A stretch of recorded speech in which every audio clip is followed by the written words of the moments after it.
Hello friends, இன்றைக்கி சுரைக்காய் சுவையான ருசியில் சுரைக்காய் மோர் குழம்பு எவ்வாறு செய்கிறதுன்னு பார்க்கலாம். அதுக்கு 1 ஸ்பூன் கடலைப்பருப்பு, 1 ஸ்பூன் துவரம்பருப்பு, 2 பச்சை மிளகாய், ஒரு பத்தை தேங்காய் வச்சுருக்கேன். அது மிக்சியில் ஃபைன் பேஸ்ட்டாக அரைச்சிடலாம். இப்போ சுரைக்காவுக்கு நம்ம தேவையான அளவு கட் பண்ணிக்கலாம். சுரைக்காய் கட் பண்ணிவிட்டு அதை தோல் சீவிட்டு ஸ்கொயராக கட் பண்ணிக்கலாம். நான் 1/2 லிட்டர் தயிர் தான் எடுக்கிறேன், அதனால் சுரைக்காய் குறைஞ்ச அளவில் தான் எடுத்திருக்கேன். இந்த சுரைக்காவை ஒரு பக்கம் அடுப்பில் உப்பும் மஞ்சள் தூளும் போட்டு ஆவி வேக வச்சுக்கலாம்.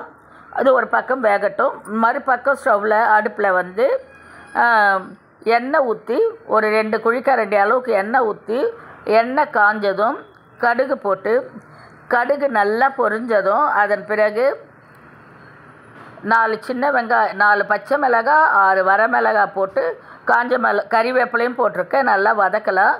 அது நல்லா வதங்கி வரைச்சா ஒரு 20 சின்ன வெங்காயம் போடுறேன். உங்களுக்கு ஆப்ஷன் தான் சின்ன வெங்காயம். தயிரை கையில் அடிங்க, மிக்சியில் அரைக்காதீங்க. அப்புறம் பெருங்காயப்பொடி, மஞ்சள் பொடி சேர்த்துக்கங்க. போட்டு நல்லா வதக்கின பிறகு நான் அரைச்சி வச்சுருக்கிற அந்த பேஸ்ட்டையும் தயிரோடு சேர்த்துட்டேன்.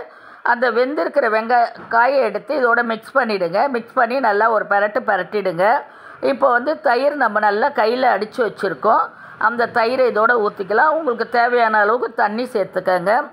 தண்ணி சேர்த்துட்டு நல்லா மிக்ஸ் பண்ணி விட்டுடுங்க. தேவையான அளவு உப்பும் சேர்த்துருங்க. அதன் பிறகு ஓரத்தில் நுர கட்டும். ரசத்துக்கு கட்டுதில்லை, அவ்வளோதான். கொதிக்கெல்லாம் வைக்க வேண்டாம். ஓரத்தில் லைட்டாக நுர கட்டினா அது பாருங்கள், ஓரம் ஃபுல்லாக நுர கட்டிடுச்சு. அந்த ஸ்டேஜில் கொத்தமல்லியை நல்லா தூவி விட்டுடுங்க. தூவி விட்டுட்டு ஒரு நிமிஷம் அப்படியே வச்சுட்டு மூடிடுங்க.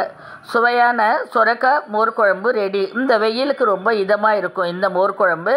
அப்புறம் என்னோடய சேனலுக்கு சப்போர்ட் பண்ணுங்கள், சப்ஸ்கிரைப் பண்ணுங்கள், ஷேர் பண்ணுங்கள், கமெண்ட் பண்ணுங்கள் ஃப்ரெண்ட்ஸ். தேங்க்யூ.